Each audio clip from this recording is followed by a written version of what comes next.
The silver spoon tapped against the crystal champagne flute, a sharp, piercing chime that instantly silenced the private dining room of Le Petit Chateau's. My husband, Gregory, stood at the head of the mahogany table, adjusting the cuffs of his bespoke Tom Ford suit with a practiced, effortless elegance. Our daughter, Amelia, beamed up at him, her graduation cap resting on the empty chair beside her, her eyes shining with the innocent pride of a girl who believed her family was invincible. The upscale restaurant was a masterclass in opulent discretion, filled with the rich aroma of dry-aged steak, expensive truffles, and the low, velvet murmur of the city's elite. Gregory cleared his throat, his handsome, meticulously manicured face caught in the warm glow of the overhead crystal chandelier as he offered the room a blinding, charismatic smile. Family, friends, and distinguished guests, Gregory began, his rich baritone voice commanding the room with the smooth authority of a man accustomed to getting exactly what he wanted. Tonight, we celebrate Amelia's incredible achievement, graduating summa cum laude and stepping boldly into the next chapter of her young life. A soft murmur of appreciation rippled through the 30 guests seated along the long table, our closest friends and extended family all raising their glasses in unison. I sat to his right, wearing a subtle Chanel dress he had chosen for me, offering my daughter a warm, supportive smile while my heart swelled with genuine maternal pride. Gregory turned his gaze slightly, his ice-blue eyes sweeping over the crowd before coming to rest directly on me, his smile morphing into something cold, calculating, and utterly unfamiliar. But as Amelia closes this chapter and begins her journey of self-discovery, it has made me realize that life is far too short to spend it living a lie, he continued, his tone shifting from celebratory to clinical. Therefore, I find it only fitting to announce tonight, in front of the people who matter most, that my marriage to Bianca is officially over, and I am leaving her to start a new life. The sudden, violent clinking of dropping forks and the sharp intake of 30 collective breaths shattered the ambient warmth of the room like a hammer to glass. A heavy, suffocating silence descended upon the restaurant, so dense and profound that the distant hum of the kitchen traffic outside felt like a physical weight pressing against my chest. Amelia's smile froze, turning into a horrific, pale mask of confusion as she looked between her father and me, her hands beginning to tremble against the white linen tablecloth. "Gregory, what on earth are you saying?" my sister Eleanor whispered from across the table, her face flushed with an equal mixture of shock and brewing rage. Gregory didn't even blink, his expression remaining sickeningly serene, carrying the intolerable smugness of a tyrant who believed he had already won the war before firing a single shot. "I am saying that I've given 28 years to a life built on compromise and duty, and I am finally choosing my own happiness," Gregory said, his voice entirely devoid of remorse. He didn't look at me with anger or hatred or even guilt. He looked at me with the total, devastating neutrality of a man discarding an old piece of office furniture that had outlived its utility. I sat perfectly still, my hands folded neatly in my lap, feeling the blood completely drain from my face as a profound, icy numbness spread from the tips of my fingers straight to my core. For 28 years, I had been the silent, invisible foundation upon which Gregory had built his towering, multi-million-dollar real estate investment empire. When we met in 1998, we were living in a damp, rodent-infested studio apartment, surviving on instant ramen and the desperate, burning hope of a better tomorrow.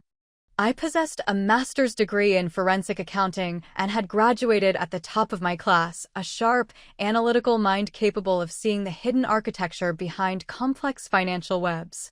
Gregory had the charm and the raw ambition, but he lacked the discipline, the structure, and the mathematical precision required to actually build something that would last. I chose to step into the shadows, sacrificing my own corporate aspirations to manage his books, structure his LLCs, optimize his tax strategies, and quietly fix his reckless financial blunders. As the millions began to roll in, Gregory slowly began to buy into his own carefully constructed myth, genuinely believing he was a brilliant, self-made tycoon who had done it all alone. To the world, and to him, I became nothing more than the quiet, dutiful housewife who organized charity galas, raised our daughter, and kept the mansion running smoothly. "I've already had my things moved out of the estate this afternoon, Bianca," Gregory added, breaking the silence of the restaurant with a casual wave of his hand. "You can keep the primary house, of course, but the corporate accounts, the investment portfolios, and the firm remain strictly mine, as they always have been."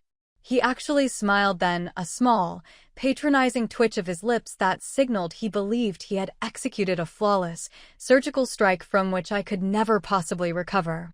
He believed I was weak, that 28 years of domestic life had softened my edges and turned my brain into a mush of interior design trends and country club gossip. What Gregory completely failed to realize, blinded by his own staggering arrogance, was that while he had been playing the role of the king, I had been holding the keys to the entire kingdom. Amelia suddenly burst into tears, pushing her chair back with a harsh, scraping sound that echoed against the restaurant's high ceilings before she bolted toward the restrooms. "Amelia, wait," Gregory called out, his tone carrying a mild, annoyed impatience, as if her genuine emotional heartbreak was merely an inconvenient interruption to his grand performance. I stood up slowly, smoothing the wrinkles of my dress with deliberate, unnatural calm, refusing to give him or the staring guests the satisfaction of a single public tear. "Please enjoy the rest of your evening," I said softly to our stunned guests, my voice steady, carrying a strange, dangerous quiet that made Gregory's eyes narrow slightly in confusion.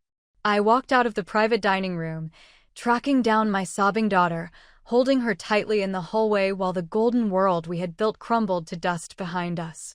Gregory did not follow us. He stayed in that room, drinking his expensive champagne, entirely convinced that he had successfully orchestrated the ultimate power move.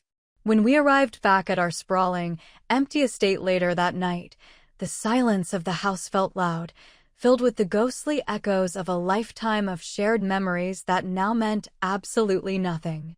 Amelia had cried herself to sleep in her old childhood bedroom, utterly devastated by the calculated cruelty of a father she had spent her entire life idolizing.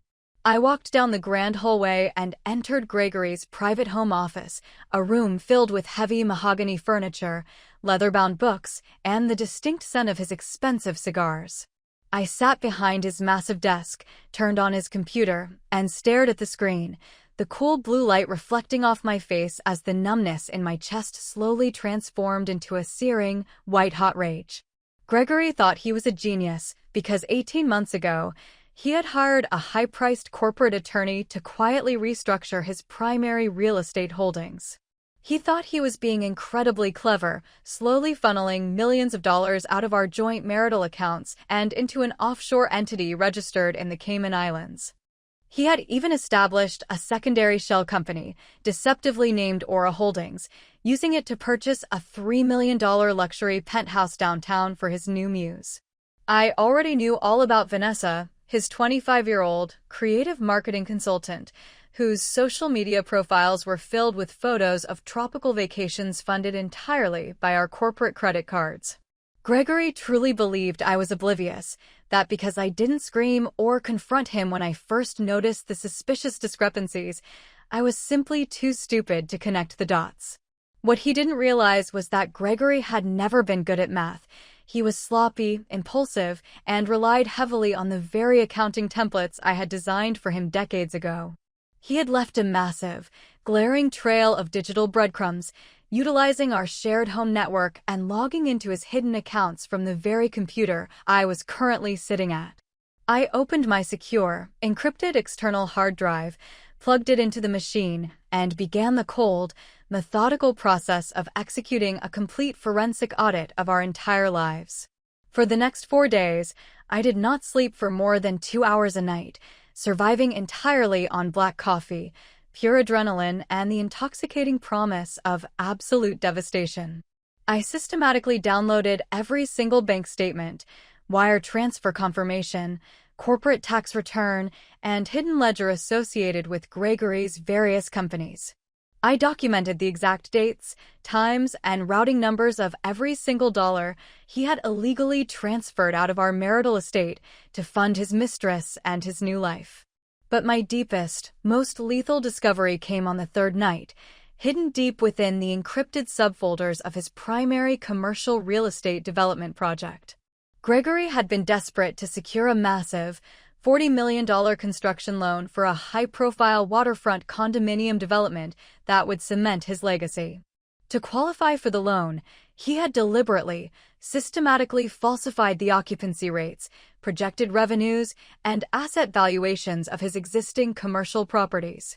He had maintained two completely separate sets of financial books, one clean, modest set for the Internal Revenue Service and a highly inflated, entirely fraudulent set for the commercial banks. It was classic, textbook bank fraud and corporate tax evasion on a staggering, industrial scale, executed with the reckless confidence of a man who believed he was completely untouchable. Had he divorced me quietly, with dignity and respect, I likely would have settled for a standard, amicable 50-50 split, allowing him to keep his freedom and his precious reputation intact.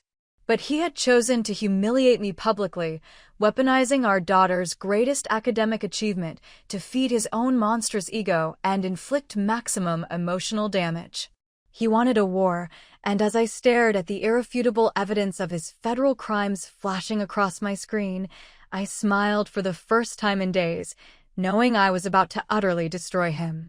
The very next morning, I bypassed the standard local divorce attorneys and walked straight into the high-security downtown offices of Vance, Sterling, and Croft.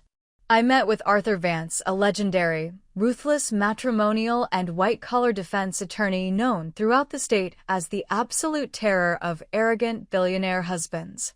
I laid the thick, meticulously organized binders of financial data, bank statements, and fraudulent corporate ledgers across his massive glass conference table. Arthur adjusted his glasses, flipping through the pages in silence for nearly 20 minutes, his eyes widening slightly with every document he reviewed before he finally looked up at me. "Mrs. Rutherford," Arthur said, a slow, predatory smile spreading across his weathered face, "your husband hasn't just committed marital asset hiding, he has committed major federal crimes. If we play this correctly, you won't just take half of his empire, you will take everything he owns, and he will likely exchange his Tom Ford suits for a federal jumpsuit." I looked Arthur dead in the eyes, my voice devoid of any hesitation. "I don't want him just to lose the money, Arthur. I want him to watch everything he built turn to absolute ash." Over the next 3 weeks, while Gregory lived out his romantic fantasy in the downtown penthouse with Vanessa, Arthur and I quietly coordinates a multi-front, synchronized ambush. First, we officially filed for divorce, submitting a massive, explosive petition that demanded 100% of the marital assets based on egregious financial fraud and dissipation. Simultaneously, utilizing my specialized knowledge of the tax code, we filed a comprehensive, official report with the Internal Revenue Service whistleblower office.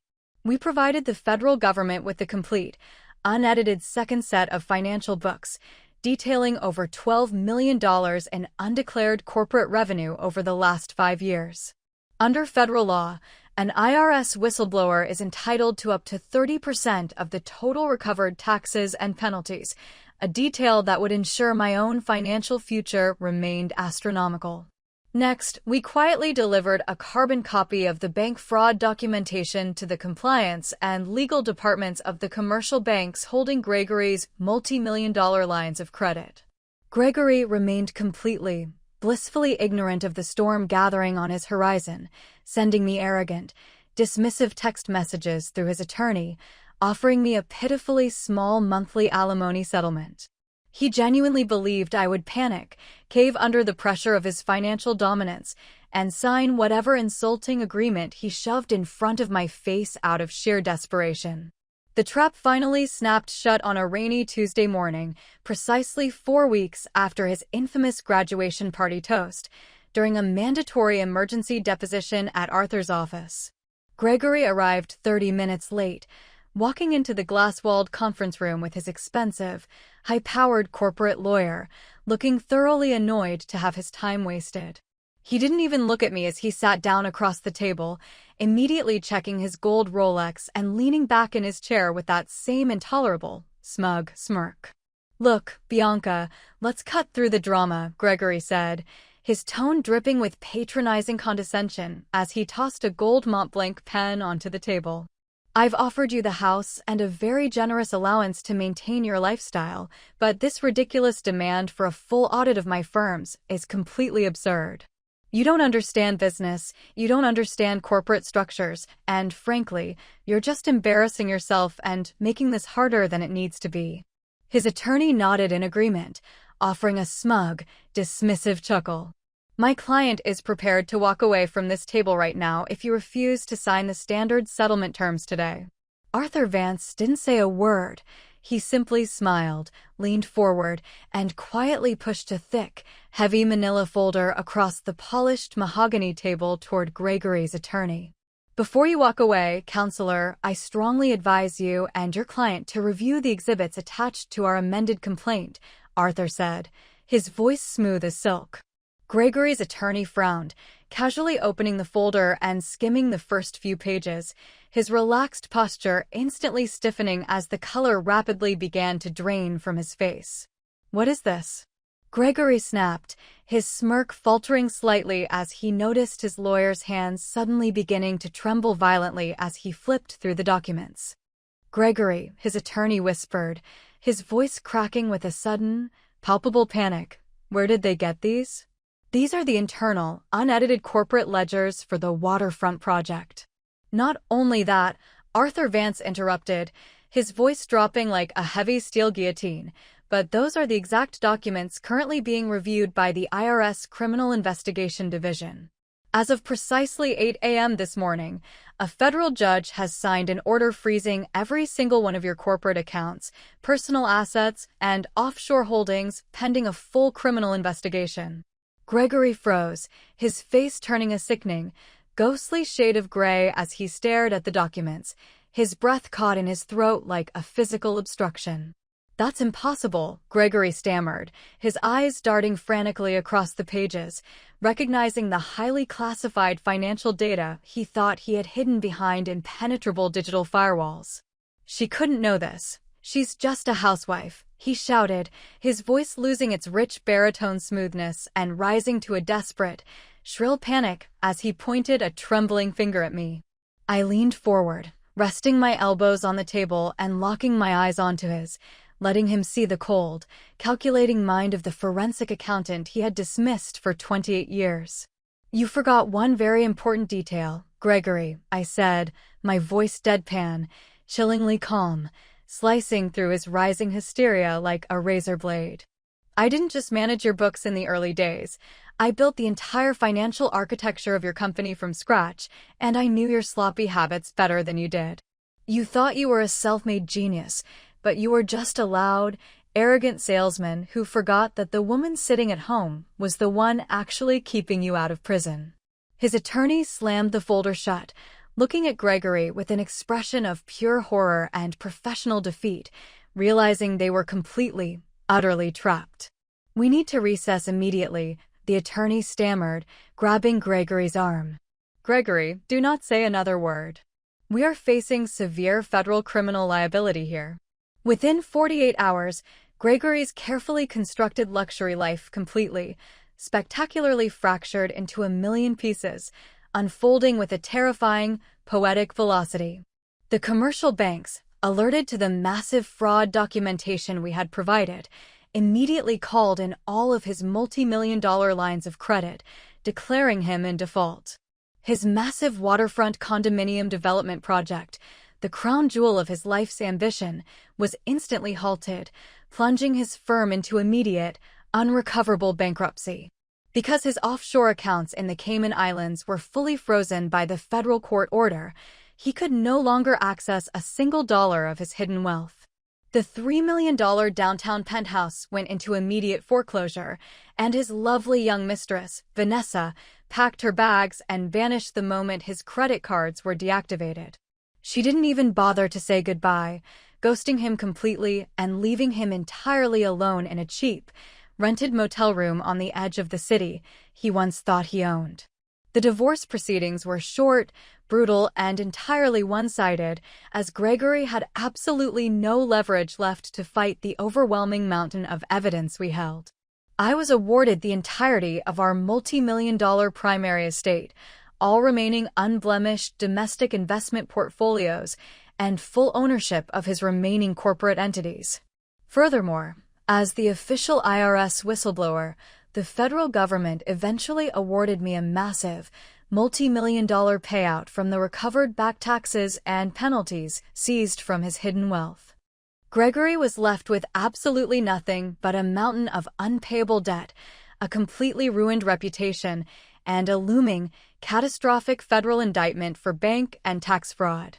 A few months later, I stood in the lush, manicured backyard of my beautiful estate, hosting a small, intimate celebration for Amelia's acceptance into a prestigious graduate program abroad.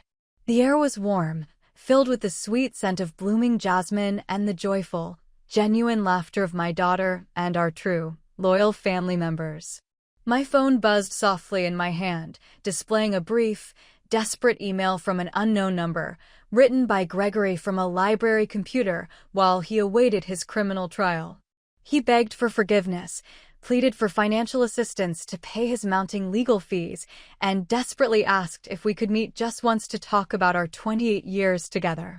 I didn't feel anger or hatred or even a sense of petty triumph as I stared at his pathetic, sniveling words. I felt an overwhelming, beautiful sense of absolute peace.